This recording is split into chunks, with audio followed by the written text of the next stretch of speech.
बिस्मिल्लाहिर्रहमानिर्रहीम। सहाफ़ी इमरान रियाज़ खान को क्यों गिरफ़्तार किया गया? हुकूमत इस हवाले से क्या कहती है?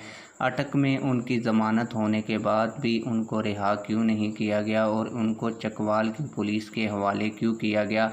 सारी चीज़ें डिटेल के साथ आज के इस व्लॉग में आप लोगों को बताऊंगा। लेकिन वीडियो शुरू करने से पहले आप लोगों से एक छोटी सी रिक्वेस्ट है, अगर आपने अभी तक हमारे चैनल को सब्सक्राइब नहीं किया तो जल्दी से चैनल को सब्सक्राइब कर लें ताकि आने वाली नई वीडियोस आप लोगों को बर वक्त मिलती रहें।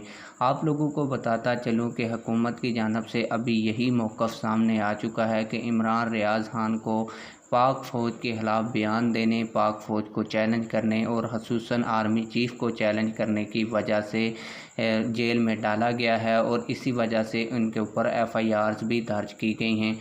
आप लोगों ने उनकी पिछली कई वीडियोस में देखा होगा कि वो ख़ुसूसन army chief general Qamar Javed Bajwa को टारगेट करके और उनको कह के धमकियां भी दे रहे थे और पाक फ़ौज के ख़िलाफ़ भी गुफ्तगू कर रहे थे।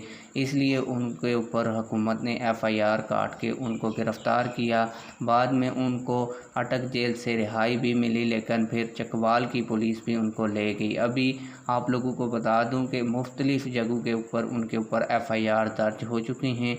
वो ये बयान जहाँ से भी रिकॉर्ड करवाते रहे वहाँ की पुलिस ने उनके ख़िलाफ़ FIR दर्ज की है। अगर चकवाल से भी उनकी ज़मानत होगी तो फिर इस्लामाबाद के अंदर भी उन्होंने इस तरह के बयान रिकॉर्ड करवाए हैं और इस्लामाबाद पुलिस फिर इनको ले जाएगी।